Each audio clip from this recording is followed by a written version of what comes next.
사무엘상 15장 17절부터 23절, 사무엘상 15장 17절부터 23절까지 말씀으로 우리 믿음이 온전해지는 길 순종 제목으로 하나님 말씀 받습니다.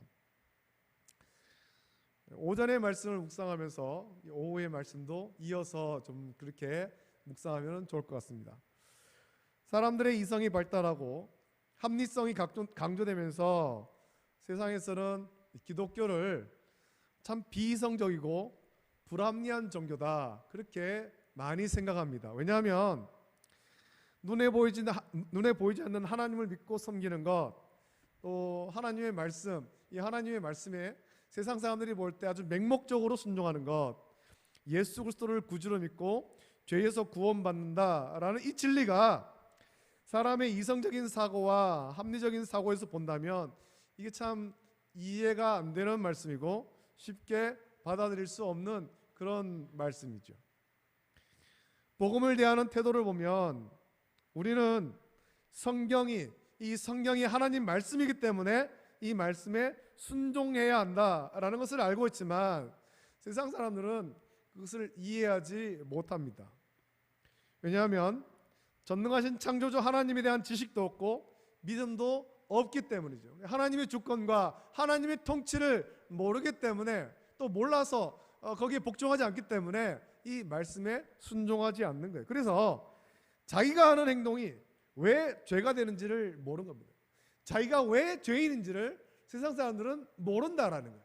그래서 우리가 전도할 때 정말 힘든 게 이것 아닙니까? 우리가 죄인입니다 라고 말하는 것이 참 어려운 부분이죠. 그걸 그렇게 그들에게 전하는 것이 참 어려운 거예요. 이거는 성령께서 깨닫게 해주셔야지 내가 죄인이구나, 내가 하나님 앞에 죄인이구나, 그걸 깨닫게 되는 거죠.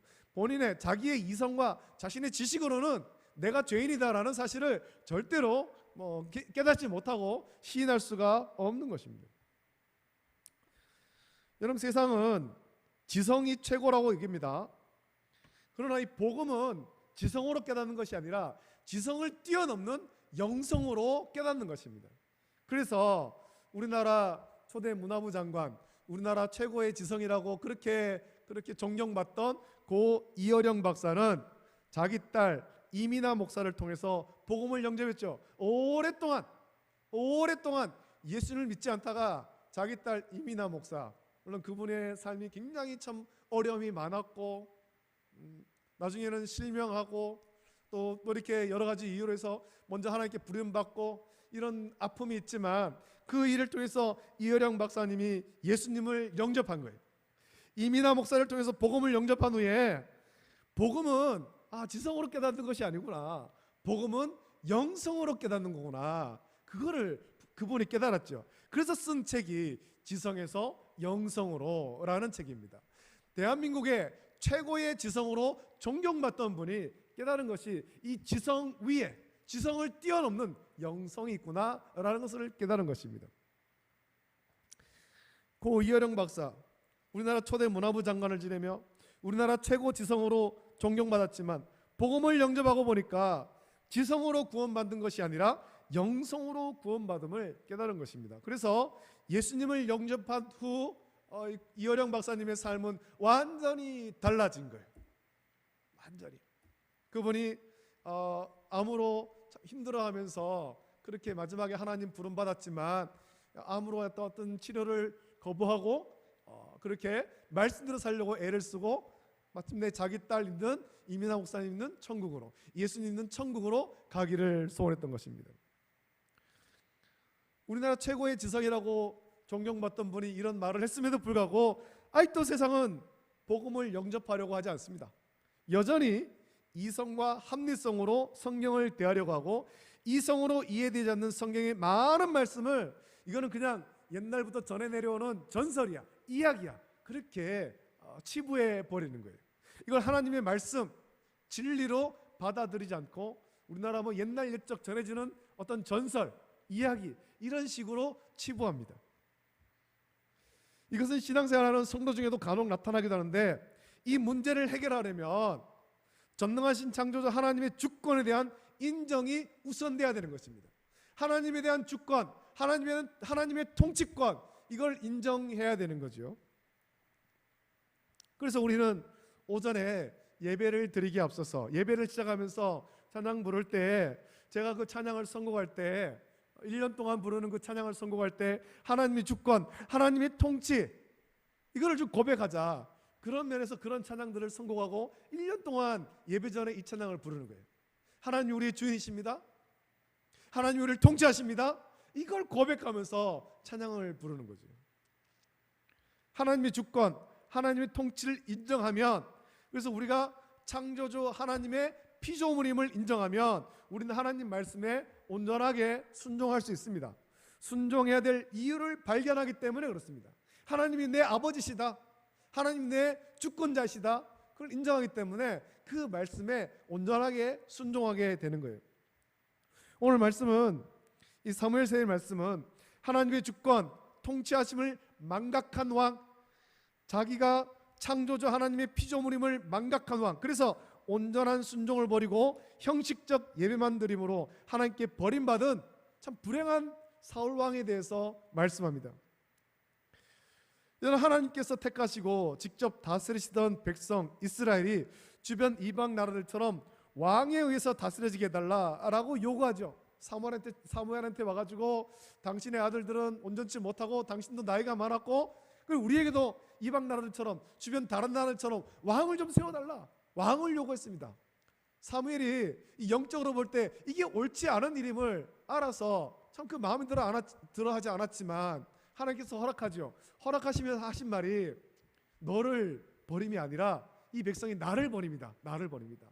내가 왕으로 있는데 나를 섬기지 않는 것이다. 하나님께서 그렇게 말씀하십니다. 하나님의 주권, 하나님의 통치권, 이거를 눈에 보이지 않는 영으로 계신 하나님의 주권과 하나님의 통치를 인정하지 않고 눈에 보이는 왕을 세워달라 요구한 거예요. 그렇게 요구하자. 그 요구가 하나님 앞에 얼마나 악한 것인지를 사무엘을 통해서 가르치신 후에 하나님은 그럼에도 이스라엘 백성에게 왕을 허락했습니다. 백성이 요구한 대로 왕을 세워줘라.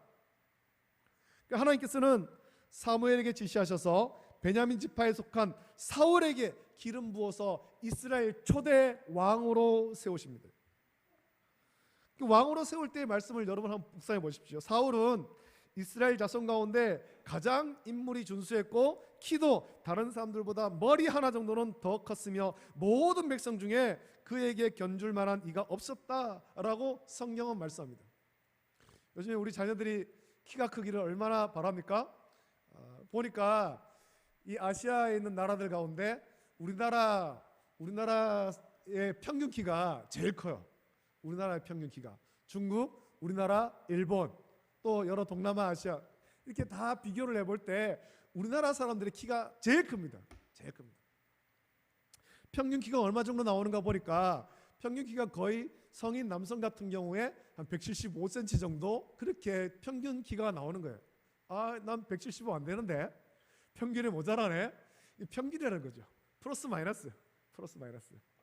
그런데 이 평균 키가 175 정도 되면 거기에도 참 만족해야 될 텐데 거기에 만족하지 못합니다. 그래서 부모들이 어린 아이들 양육할 때 우리 아이가 키가 컸으면 좋겠다 그러면서 어떻게든 키를 키우기 위해서 여러 가지 애를 많이 쓰죠. 영양제도 많이 먹이고 뭐 여러 가지 이제 좀 키 클 수 있는 그런 많은 시도를 합니다. 그러면서 마음에 소원하는 것이 있는데 여자아이들 같은 경우에 거의 키가 한 170 정도 됐으면 좋겠고 남자아이들 같은 경우에 180이 넘어서 190 가까이 됐으면 좋겠다. 그런 불가능해 보이는 소원들을 마음에 품고 아이들을 양육합니다. 그런 소원을 품지만 그만큼 크는 아이들도 있지만 크지 않는 아이들도 있어요. TV에 나오는 사람들이 워낙 키가 크니까 다 그 정도 되는 줄 알지만 그만큼 안 되거든요. 이 사울이 키가 굉장히 컸습니다. 그 백성 가운데 머리가 남들 어깨보다 위에 있을 정도, 어깨보다 더 위에 있을 정도로 그렇게 키가 컸다라는 겁니다. 다른 사람들은 사울의 어깨밖에 안 오는데 사울은 머리 하나가 더 컸다, 굉장히 키가 컸다라는 거죠. 그 왕으로서의 풍채를 지닌 사람이었습니다. 그 사울을 이스라엘 초대 왕으로 세웠습니다. 한번 보십시오. 생각해 보십시오. 풍채 좋은 그런 왕을 얻었습니다. 근데 이 왕이 말씀대로 잘 순종했는가? 우리는 사무엘서를 볼 때 참 안타까운 마음으로 사울의 이야기를 보지 않습니까? 아주 풍채 좋은 왕을 얻긴 했지만 하나님께 왕을 구한 것이 큰 죄악임을 뒤늦게 깨닫고 두려워하는 이스라엘 백성에게 사무엘은 그러나 이제부터라도 하나님을 경외하고 그를 따르는 데서 돌아서지 말며 마음을 다하여 진실하게 그를 섬기라 라고 위로했고, 만일 그렇게 하지 않으면 왕과 백성이 다 멸망하리라. 그리고 경고도 하고 모든 통치권을 사울에게 넘겨주고 물러납니다. 그리고 드디어 이스라엘 왕정 시대가 시작되는 거예요.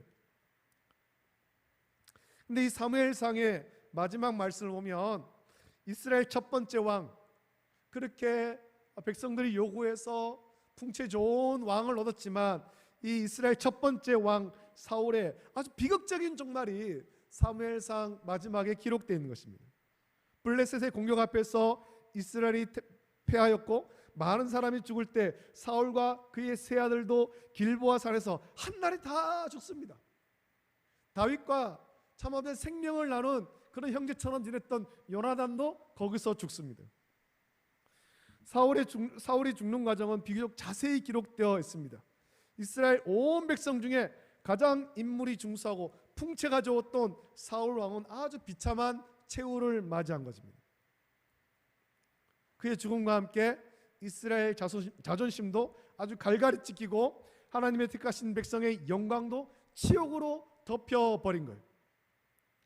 우리는 이 말씀을 쭉 묵상을 하면서 사울이 왜 이렇게 이스라엘 초대 왕으로 그렇게 참 고심해서 세워졌음에도 불구하고 사울이 비참하게 그의 삶을 마쳐야 했으며 이스라엘 백성에게 비극을 안겨줘야 되는가? 사무엘상의 말씀을 묵상하면서 그걸 살펴봐야 되죠.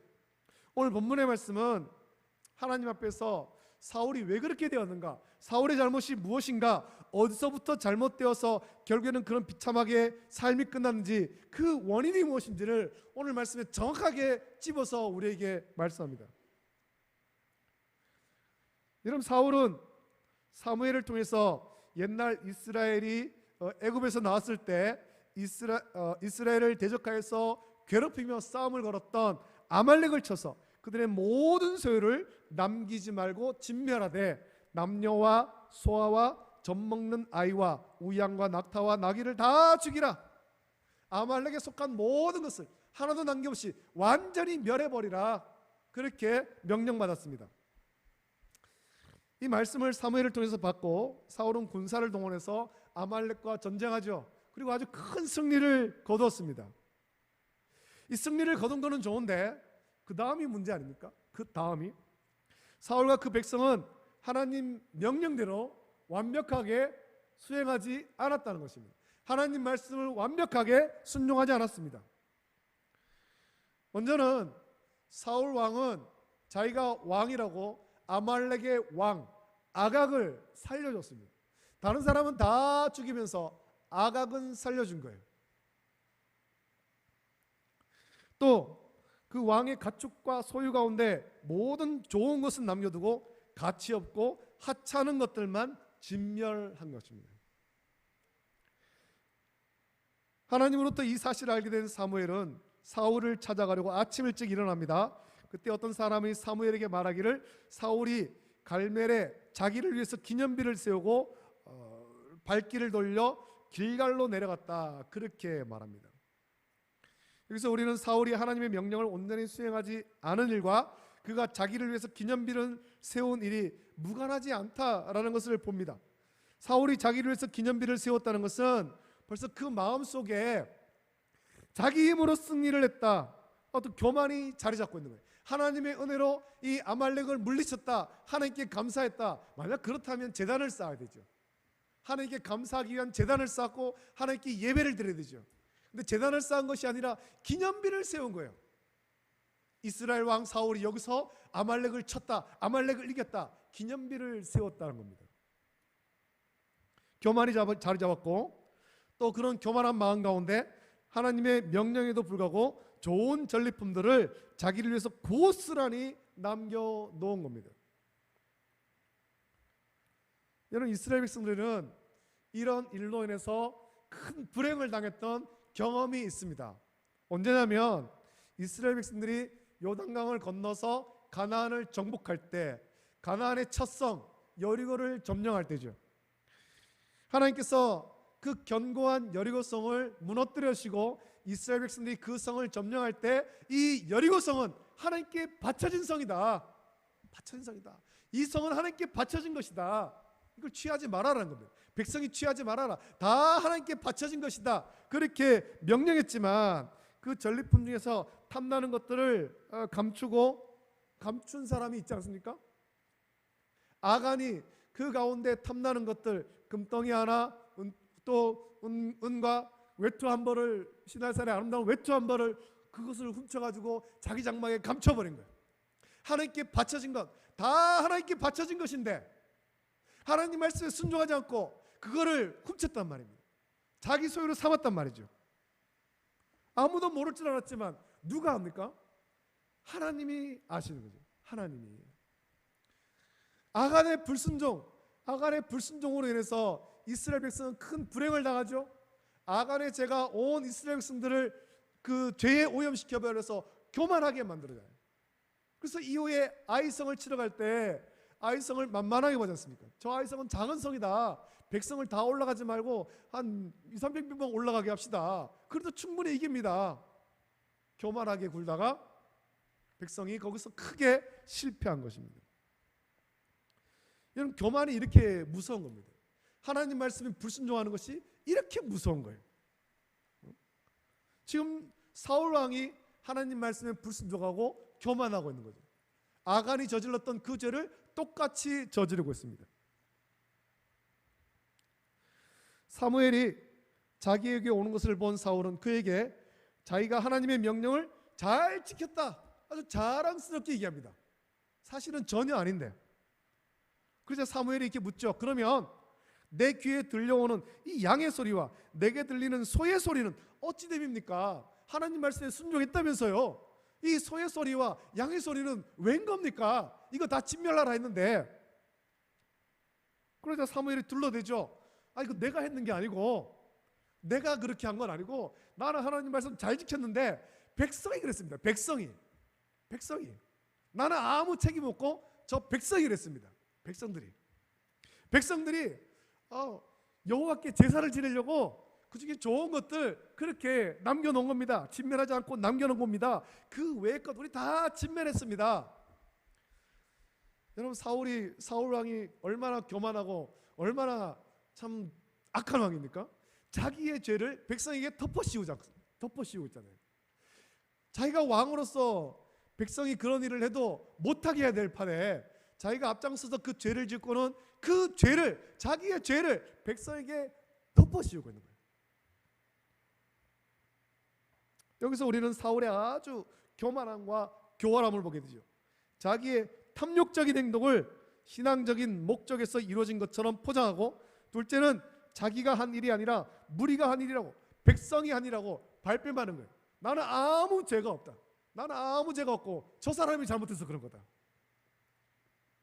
우리가 이런 사울과 같은 행동을 참 많이 합니다. 참 많이. 나는 아무 잘못 없고 그냥 그 죄 짓는 사람들 옆에 그냥 있다 보니까 그래 됐다. 나는 그 일에 참여 안 했다. 그러나 여러분, 알아야 될 것이 있습니다. 죄 짓는 자리에 같이 있는 것도 잘못된 것이고, 그 죄를 보고 침묵하는 것도 잘못된 거예요. 예수님 믿는 사람은 그러면 안 되는 거죠. 안 되는 거. 침묵한다고 나는 아무 잘못 없다 말할 수 없는 것입니다. 사울은 그런 식으로 이 위기를 모면하려고 합니다. 사무엘에게 책망 듣는 이 자리를 벗어나려고 합니다. 그러나 사무엘이 속아 넘어가지 않죠. 이미 하나님께 말씀을 다 받았는데. 그래서 사무엘이 사울에게 이렇게 말합니다. 가만히 계시옵소서. 간밤에 여호와께서 내게 이르신 것을 왕에게 말하리이다 라고 말합니다. 하나님이 내게 말씀하신 것인데 그거 전하겠습니다라는 거예요. 그거 전하겠습니다. 왕이 뭐 어떻게 했든 그게 중요한 것이 아니고 난 지금 하나님께 받은 말씀을 전합니다. 하나님께 받은 말씀. 그러면서 말씀을 전합니다. 왕이 스스로 작게 여길 그때에 이스라엘 지파의 머리가 되지 아니하셨나이까. 여호와께서 왕에게 기름 부어 이스라엘 왕을 삼으시고 또 여호와께서 왕을 길로 보내시며 이르시기를 가서 죄인 아말렉 사람을 진멸하되 다 없어져기까지 치라 하셨거늘 어찌하여 왕이 여호와의 목소리를 청종하지 아니하고 탈취하기에만 급하여 여호와께서 악하게 여기시는 일을 행하였나이까라고 책망합니다. 여러분 말씀을 살펴보면 나옵니다만 이때 사울 왕이 아말렉 왕 아각을 살려줬습니다. 이 아각이 나중에 보면 성경에 다시 등장합니다. 어디 나오냐면 에스더서에 등장합니다. 에스더서를 보면 유다인들을 진멸하려고 악한 꾀를 깨었던 사람이 하만입니다. 하만 사람에 대해서 뭐라고 말하냐면 아각 사람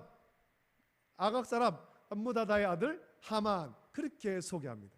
아각 사람이래요. 아각. 하만이 유다인들을 괜히 진멸하려고 한 것 아니거든요. 사울과 원수지간이지 않습니까? 원수지간. 그 일이 거기까지 연결되는 거예요. 거기까지.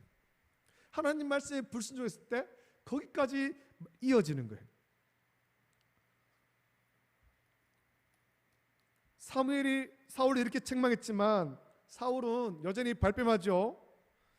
그래서 사무엘에게 말하기를 나는 실로 여호와의 목소리를 청종하여 여호와께서 보내신 길로 가서 아말렉 왕 아각을 끌어왔고 아말렉 사람을 진멸하였으나 다만 백성이 그 마땅히 멸할 것 중에서 가장 좋은 것으로 길갈에서 당신의 하나님 여호와께 제사하려고 양과 소를 끌어왔나이다. 앞에서 한 변명을 반복합니다.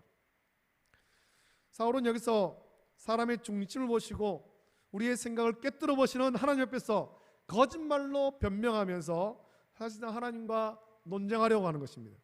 거짓과 교만이 점점 커지는 거죠. 여러분 거짓말은 하면 할수록 커집니다. 하면 할수록 거짓말을 포장하기 위해서 또 다른 거짓말을 해야 되는 거예요. 거짓말은 하면 할수록 커져요. 그리고 하면 할수록 더 교묘해지는 것이 거짓말이지요. 그때 사무엘이 단호한 답변이 떨어지죠. 사무엘이 이렇게 책망합니다. 여호와께서 번제와 다른 제사를 그의 목소리를 청종하는 것을 좋아하신 같이 좋아하시겠나이까.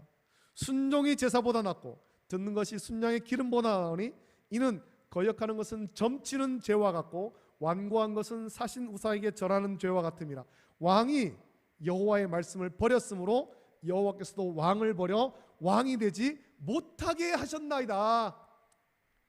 굉장히 무서운 책망하지 않습니까? 하나님께서 왕으로 세웠는데 하나님께서 당신을 왕이 되지 못하게 하겠다 말씀한 거예요. 그제야 사울은 그 사무엘에게 말하기를 내가 범죄했습니다. 내가 여호와의 명령과 당신의 말씀을 어긴 것은 내가 백성을 두려워하여서 그들의 말을 청종하였음이니이다. 청하건대 지금 내 죄를 사하고 나와 함께 돌아가서 나로 하여금 여호와께 경배하게 하소서. 이 말씀만 보면 사울이 회개하는 것 같죠. 그럼 회개하는 것이 아니란 말이죠. 참되게 회개하는 것이 아니에요. 가서 왕으로서의 내 체면을 좀 세워주세요 라는 거예요. 백성 앞에 내 체면을 좀 세워주세요. 사무엘 존경받는 선지자 당신이 이곳까지 오셨는데 내 체면을 좀 세워주십시오 라는 겁니다. 사울왕은 여전히 하나님을 두려워하는 것이 아니라 백성을 두려워하는 거예요. 백성을.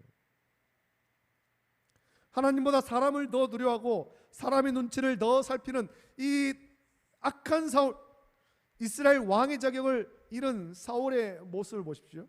하나님에서 멀어지고 버림받은 사람의 모습입니다. 이후에도 나옵니다만 이 이후의 말씀 보면 사울 왕은 점점 악한 길로 그렇게 멸망하는 길로 내려갑니다. 하나님께 버림받죠. 하나님 부르신 악신이 사울 왕을 괴롭힙니다.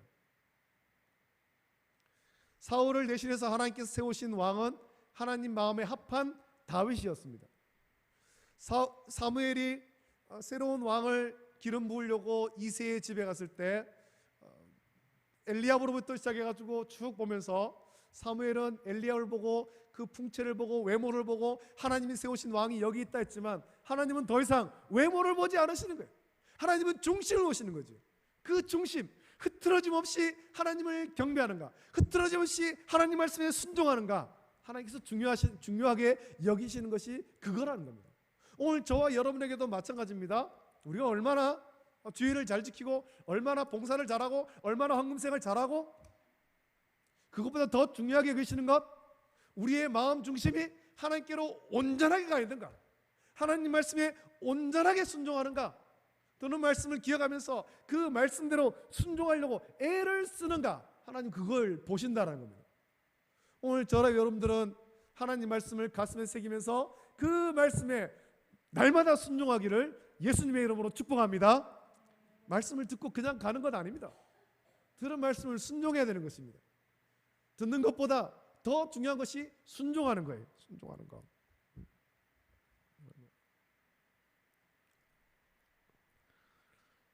사울 왕은 하나님의 은혜로 이스라엘 초대 왕으로 세워졌지만 말씀 듣기는 듣는데 순종하지 않은 거죠. 자기 마음대로 했습니다. 자기 마음대로.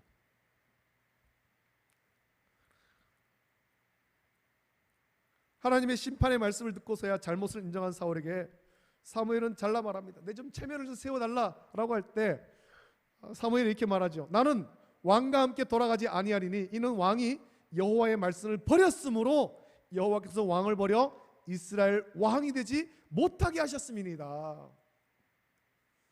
사무엘은 하나님께 세움받은 사사이고 또 제사장이죠. 하나님의 뜻대로 순종을 해야 되는데 지금 사울 왕, 하나님께 이미 버림받은 사람, 그 사람이 내 좀 체면을 세워달라, 당신 나와 함께 가서 나를 좀 체면 세워달라라고 할 때 그게 가면은 안 되는 거예요. 우리는 말씀대로 순종해야 되죠. 순종해야지.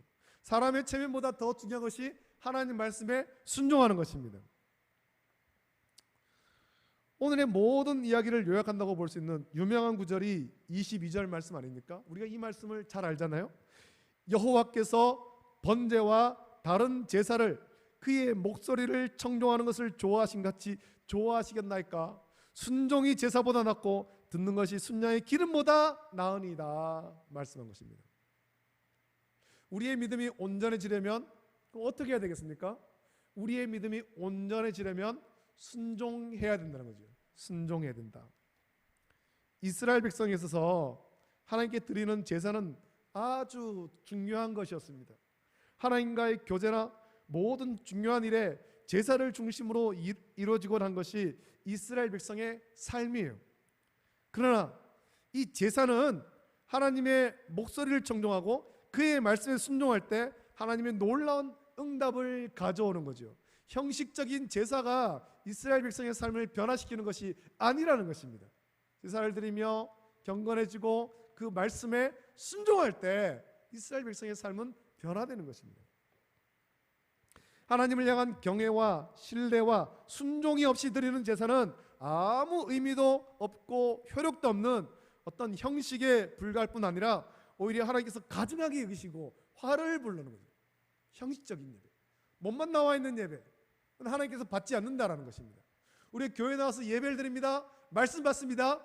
그렇다면 그 다음에 어떻게 해야 됩니까? 들은 바 그 말씀을 가지고 한 주일 동안 말씀을 기억하면서 순종하려고 애를 써야 되는 거죠. 애를 써야 되는 거예요. 주일 와서 예배를 드리고 말씀 받고는 오늘 예배 잘 드렸어 하고 그냥 돌아가서 평소대로 살면 아무 의미가 없다는 거예요. 이 예배가 의미가 없다는 겁니다. 저와 여러분들은 예배를 드립니다. 하나님 말씀 받습니다. 그러면 받은 바 그 말씀으로 순종하며 살아가는 성도가 되기를 예수님의 이름으로 축복합니다. 축복합니다. 말씀에 순종해야 돼요. 그러기 위해서는 들은 바 말씀을 기억해야 됩니다. 묵상해야 됩니다. 목사님이 이런 말씀 주셨지, 성경이 이런 말씀 주셨지, 매일매일 기억하면서 말씀대로 살려고 애를 써야 되는 것입니다. 그런 의미에서 여러분에게 지난주에 나눠준 그 감사 노트, 그걸 활용하십시오. 감사 노트. 거기에 감사한 제목도 적지만 여러분들이 하나님께 주신 말씀도 묵상을 하면서 내가 오늘 이 말씀대로 살려고 이렇게 애를 썼다, 이런 것들도 한번 적어보시면 좋을 것 같습니다. 우리가 듣는 것에는 한계가 있습니다. 들은 것을 기록을 해야 됩니다. 기록을 하고 순종하려고 애를 써야 되는 것입니다. 애를 써야 되는 것. 우리 드리는 예배가 하나님께서 기쁘게 받으시는 예배가 되려면 우리 예배에 순종이 동반돼야 된다는 것입니다. 예배를 드리고 들은 바 말씀에 순종이 따라와야 되는 거죠. 따라와야 되는 거. 아니, 목사님은 그렇게 얘기하세요. 목사님이 직장을 안 다녀봐가지고 세상 사람들하고 안 어울려가지고 뭘 모르시는가 본데 세상에 살려면 얼마나 힘든데요. 그렇게 생각하면 안 된다는 거예요. 말씀대로 어찌하든 살려고 애를 써야 되는 거죠. 애를 써야 되는 거. 기도하고 말씀을 묵상하면서 좀 힘들어도 그 말씀대로 살려고 애를 쓸 때 성령께서 우리 가운데 역사하시고 또 험한 세상 가운데 이길 힘을 주실 줄로 믿습니다. 할렐루야. 여러분, 사울은 자신의 불신앙과 교만과 탐욕과 불순종의 행위를 제사라는 명분으로 감춰보려고 했지만 그것이 하나님께서 통할 리가 없습니다. 결국에는 그런 모습으로 살아가다가 결국에 사울은 굉장히 비참한 최후를 맞이한 거죠. 이 일 이후에 사울 왕은 하나님께서 부르신 악령에 사로잡혀서 번뇌의 나라를 보내야 했고, 나라를 구한 영웅이요 충신인 다윗에 대해서 이 시기 때문에 그를 죽이려는 사리가 가득 차서 블레셋과 싸우는 일보다 그를 죽이려고 추격하는 일에 더 매달린 것입니다.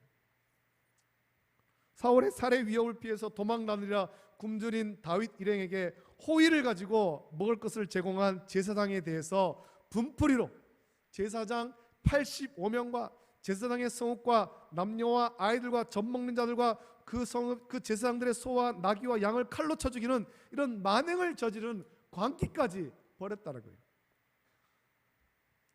여러분, 사울의 비극이 우리의 비극이 되지 않도록 살아야 될 것입니다.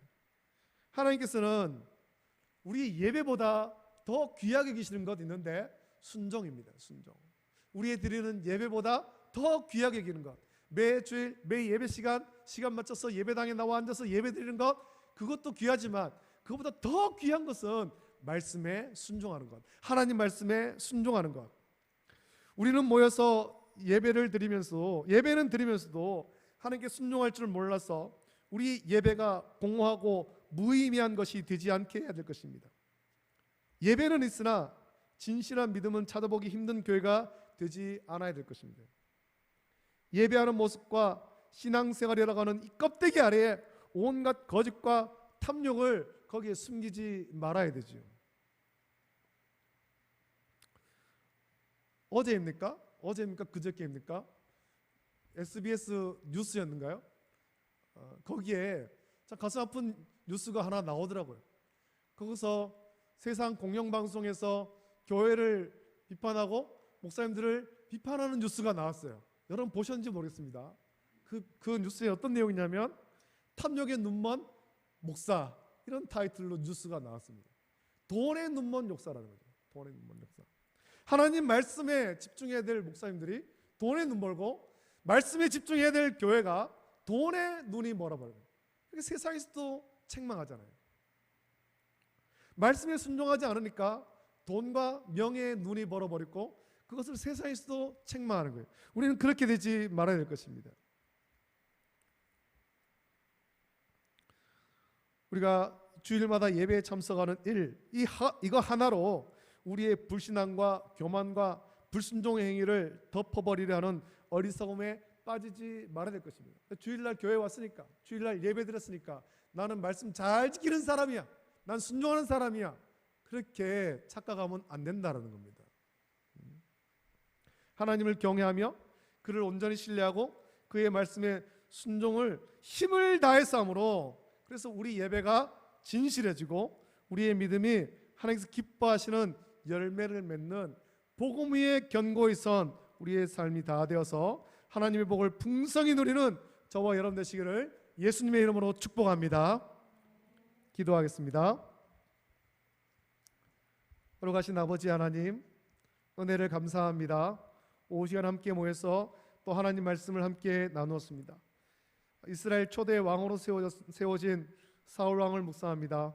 하나님, 이스라엘 초대 왕으로 그렇게 세워졌고 하나님의 백성들을 통치할 그런 귀한 직분을 받았음에도 불구하고 사울 왕이 하나님 말씀에 온전히 순종하기보다 자기 명예를 높이는 일에, 교만한 일에 더 집중했고 결국 그것이 하나님 말씀에 불순종하는 죄로 나타났고 그 결과 하나님께 버림받았습니다.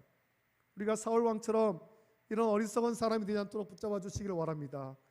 우리 하나님께 예배를 드릴 때 이 예배만으로 만족하는 것이 아니라 하나님 말씀을 받으며 그 말씀에 온전히 순종하여서 우리의 삶이 변화될 수 있도록 은혜를 부어 주시옵소서. 예배를 드리고 돌아갑니다. 매일매일 이 말씀을 묵상하면서 내가 어떻게 살 것인가, 하나님께서 나에게 무엇라 말씀하시는가, 그 묵상하면서 그 말씀대로, 하나님 말씀대로 순종하여서 변화된 삶을 살고 또 세상에 믿음과 복음에 선한 영향력을 줄 수 있는 우리 귀한 성도의 삶이 될 수 있도록 은혜 내려 주시옵소서. 거룩하신 예수님의 이름으로 감사하며 기도드립니다. 아멘.